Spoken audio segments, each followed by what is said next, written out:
नमस्कार। देश की बात में हाजिर हैं। पहले बात चुनावों की। 2 चरणों के मतदान के बाद अब लोगों की नज़र अमेठी और रायबरेली सीट पर टिकी हुई है। यहां से कांग्रेस का उम्मीदवार कौन होगा, ये अब तक तय नहीं हो पाया है। क्या राहुल गांधी या प्रियंका गांधी यहां से चुनाव लड़ सकते हैं? 3 मई को नामांकन की आखिरी तारीख है। 20 मई को यहाँ वोट पड़ने हैं। कयासों का बाजार गर्म है। कभी कहा जाता है कि राहुल रायबरेली से लड़ सकते हैं तो कभी कि नहीं लड़ेंगे। क्या कांग्रेस 80 सीटों के इस गढ़ से गांधी परिवार को सिर्फ प्रचार के लिए प्रयोग करेगी? जानकारी के अनुसार प्रियंका 1 मई से 2 मई को प्रचार के लिए असम, छत्तीसगढ़, मध्य प्रदेश में है। 3 मई को बनासकांठा में जनसभा को संबोधित करेंगी। इस बीच लग रहा है कि कांग्रेस के स्थानीय नेताओं के सब्र का बांध भी टूट रहा है। अमेठी में स्थानीय नेताओं ने प्रदर्शन किया है। ये लोग गांधी परिवार से उम्मीदवार घोषित करने की मांग भी कर रहे हैं। बीजेपी की सबसे ज़्यादा सीटें यूपी से ही आती हैं और वहाँ बीजेपी ने स्मृति ईरानी को अमेठी से वो जमकर वहाँ पे प्रचार भी कर रही है। कल नामांकन भी दाखिल कर दिया उन्होंने। तो कांग्रेस की क्या है रणनीति अमेठी रायबरेली को लेकर?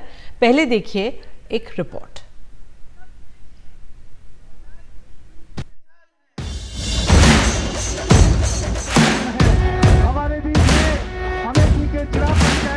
सोमवार को स्मृति ईरानी ने अमेठी से पर्चा भर दिया, लेकिन स्मृति ईरानी के खिलाफ कौन? इस सवाल पर कांग्रेस अब तक मौन है। यही स्थिति रायबरेली की है। सोनिया गांधी के राज्यसभा में जाने के बाद इस सीट पर कांग्रेस को नया उम्मीदवार चुनना है। इन दोनों सीटों पर केंद्रीय चुनाव समिति की बैठक हो चुकी है, पर इन सीटों पर कौन लड़ेगा, इस पर अंतिम फैसला नहीं हो पाया है। अब कहा जा रहा है कि मल्लिकार्जुन खड़गे इस मसले पर अंतिम फैसला करेंगे, लेकिन क्या कोई भी फैसला सोनिया, राहुल और प्रियंका की इजाजत के बिना मुमकिन है?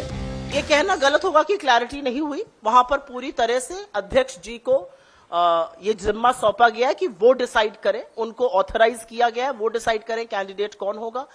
चुनाव छुपकर तो लड़ा नहीं जा सकता है। चुनाव तो पूरे गाजे बाजे के साथ पूरे माहौल में बाहर लड़ा जाएगा। जैसे ही कैंडिडेट अनाउंस होगा, आप लोगों को इस बारे में पता चलेगा। हमारे यहाँ ये डिसीजन बंद कमरे में 2 लोग नहीं लेते हैं। सीईसी ने एक अपना मत सामने रखा है और अब अध्यक्ष जी और सीईसी पर इसकी मोहर लगकर कैंडिडेट डिसाइड होगा। जब उम्मीदवार नहीं है और कांग्रेस का कोई आधिकारिक बयान नहीं है, तो तरह तरह के अनुमान चल रहे हैं। पहले खबर आई कि राहुल अमेठी से और प्रियंका रायबरेली से चुनाव लड़ेगी। फिर बताया गया कि राहुल गांधी रायबरेली से चुनाव लड़ेंगे, प्रियंका चुनाव नहीं लड़ेगी। एक खबर यह भी चली कि मल्लिकार्जुन खड़गे को रायबरेली से चुनाव लड़ाया जा सकता है। अब बताया जा रहा है कि इन दोनों सीटों पर राहुल प्रियंका नहीं होंगे। इन सब के बीच स्मृति ईरानी अपनी जीत को लेकर आश्वस्त है। हाँ, मेरे पास सामने कोई प्रत्याशी नहीं है, तो कॉन्टेस्ट तो तब करूंगी जब कोई आएगा। सवाल है, देश की 543 और यूपी की 80 सीटों में अमेठी रायबरेली ही इतनी अहम क्यों? क्योंकि ये दोनों सीटें नेहरू गांधी परिवार की नुमाइंदगी की निशानी है। यहां से प्रियंका राहुल के चुनाव लड़ने का संदेश पूरे यूपी और देश में जाएगा। रायबरेली वो सीट है जिससे फिरोज गांधी, इंदिरा गांधी और सोनिया गांधी संसद में जाती रही। वही अमेठी से संजय गांधी, राजीव गांधी और राहुल गांधी चुनाव लड़ते रहे।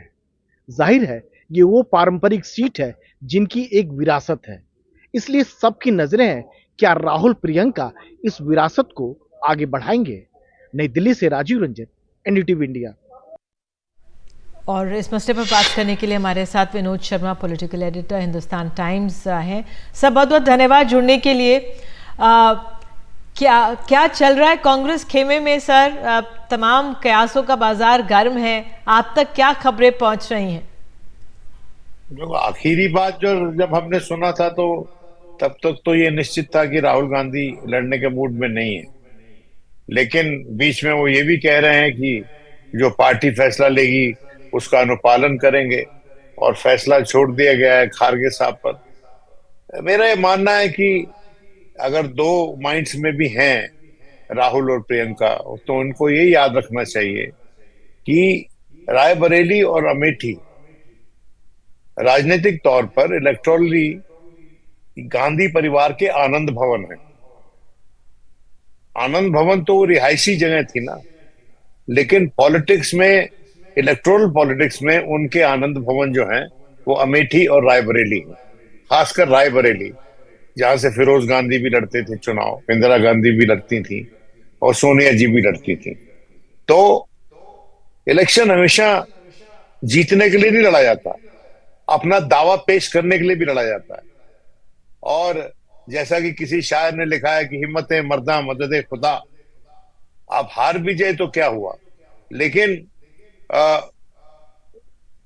वो अगर आप लड़े नहीं तो फिर आप, उसका जो इम्पैक्ट आपके पार्टी कार्डर्स पे होगा, आपके कार्यकर्ताओं पे होगा, उनकी जो मैं समझता हूं उनको ढाढ़स मिलना चाहिए, जो उनको जो बकअप मिलना चाहिए, वो नहीं है। तो इसलिए इनको लड़ना जरूर चाहिए, दोनों में से एक को तो लड़ना चाहिए, लेकिन आज के दिन मुझे लगता नहीं कि ऐसा कोई फैसला होने वाला है। आप ये कह रहे हैं लड़ना चाहिए। आप देख सकते हैं, तस्वीरें हम दिखा रहे हैं अमेठी से, किस तरह से कांग्रेस के कार्यकर्ता चाह रहे हैं कि इन दोनों में से कोई भी लड़े। सर, क्या मंथन में जो कांग्रेस खेमे में चल रहा होगा कि हमें हमें चुनाव नहीं लड़ना है या राहुल या प्रियंका चुनाव ना लड़ें, क्या फैक्टर्स नहीं लड़ने के पक्ष में जाते हैं? क्योंकि देखिए, आपने सही कहा कि चुनाव लड़ना तो बिल्कुल बहुत जरूरी है और लड़ना चाहिए भी, लेकिन ऐसा क्या हो रहा होगा कि नहीं लड़ना चाहिए? देखिए, वो बात यह है कि ये इसलिए एक तर्क दिया जा रहा है कि ये दोनों राष्ट्रीय स्तर पर कैंपेन कर रहे हैं, प्रियंका और राहुल। और हाल ही के दिनों में मैंने देखा है कि प्रियंका का कैंपेन काफी परिपक्व हुआ है। उस पे लोग दूसरी राय रख सकते हैं, लेकिन ये मेरा व्यक्तिगत आकलन है।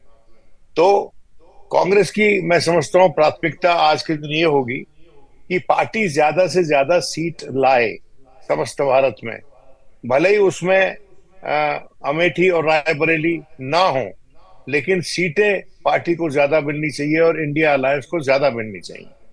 और आज के दिन पहले 2 चरणों के बाद ये एक ऑप्टिमिज्म जागा है। लोग सोचते हैं इंडिया अलायंस के कि उनके आंकड़े बढ़ सकते हैं, तो इसलिए शायद वो नहीं लड़ना चाहती। और अगर ये दोनों लड़ते हैं यहाँ से तो बंध जाएंगे इन दोनों सीट से, और जब तक यहाँ चुनाव नहीं हो जाता तब तक वो निकल नहीं पाएंगे वहां से।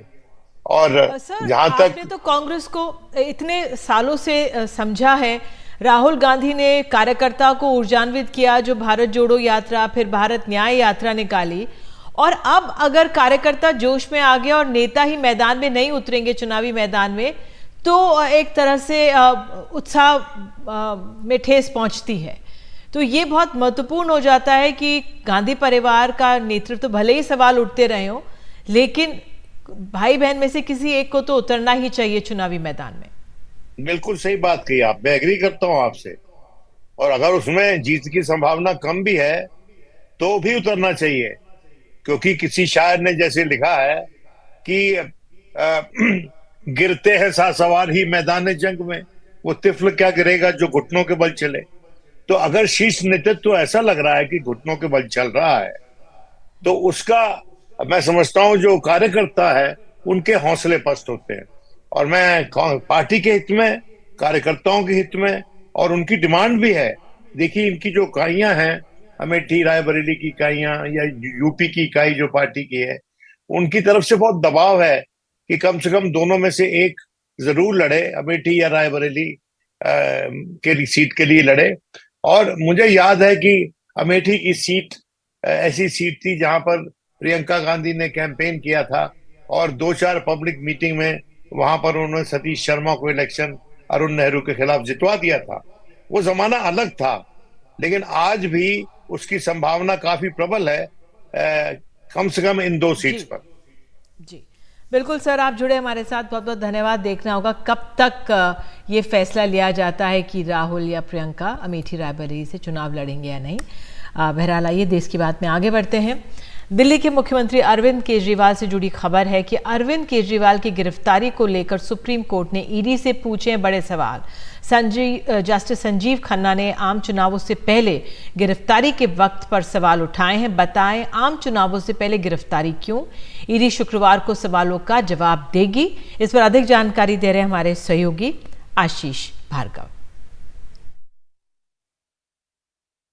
दिल्ली शराब घोटाले मामले में गिरफ्तार दिल्ली के मुख्यमंत्री अरविंद केजरीवाल की जो याचिका सुप्रीम कोर्ट में चल रही है, उस पर सुप्रीम कोर्ट ने कुछ बड़े और 5 सवाल ईडी से पूछे हैं। सुप्रीम कोर्ट में जस्टिस संजीव खन्ना की बेंच ने ईडी से पूछा है कि वो बताएं कि आखिरकार आम चुनाव से ठीक पहले केजरीवाल को गिरफ्तार क्यों किया गया है। यानी समय पर, टाइमिंग पर सवाल उठाया गया है। साथ ही साथ ये भी पूछा गया है कि हर मामले में इस तरीके के कोई ना कोई बरामदगी होती है, जब्ती होती है और कोई अटैचमेंट होती है। इस मामले में क्या कोई कुर्की हुई है? अगर नहीं हुई है या हुई है तो फिर बताया जाए कि उसमें अरविंद केजरीवाल का मामला क्या है। ये भी कहा है कि मनीष सिसोदिया के मामले में भी सुप्रीम कोर्ट ने एक फैसला दिया था। उस मामले को लेकर केजरीवाल का मामला कहाँ ठहरता है, ये भी पूछा है। साथ ही साथ ये कहा है कि जीने और स्वतंत्रता जो है, जीवन और स्वतंत्रता एक महत्वपूर्ण चीज़ होती है। ये ईडी से सवाल पूछे हैं। साथ ही साथ ये भी पूछा है कि जो शिकायत जब इस मामले की आई उससे लेकर अरविंद केजरीवाल की गिरफ्तारी तक एक लंबा अंतराल रहा है, तो इतना वक्त क्यों लगा, इतने लंबे अंतराल के बाद गिरफ्तारी क्यों हुई। ये भी पूछा है कि हर मामले में एक न्यायिक प्रक्रिया होती है और क्या न्याय प्रक्रिया के बिना ही कोई आपराधिक कार्रवाई की जा सकती है किसी के खिलाफ। ये बड़े सवाल पूछे, क्योंकि यहाँ पर अरविंद केजरीवाल सुप्रीम कोर्ट पहुँचे और उन्होंने कहा कि उनकी ईडी की गिरफ्तारी पूरी तरह से अवैध है और उनको फंसाया गया है इस मामले में और साजिश के तहत आम चुनाव से पहले गिरफ्तार कर लिया गया है। इससे पहले दिल्ली हाईकोर्ट ने उनकी इस याचिका को खारिज कर दिया था और कहा था कि ईडी की जो गिरफ्तारी है वो बिल्कुल सही है। तो यहाँ पर सुप्रीम कोर्ट में चुनौती दी गई है अरविंद केजरीवाल के द्वारा।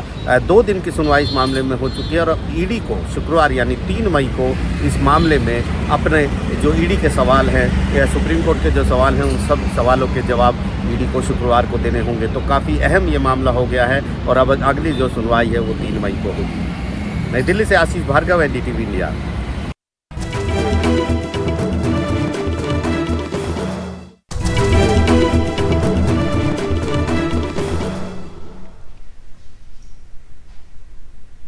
पतंजलि मामले में सुप्रीम कोर्ट ने एक बार फिर से नाराजगी दिखाते हुए माफीनामा छापने वाले अखबारों की मूल प्रति मांगी है।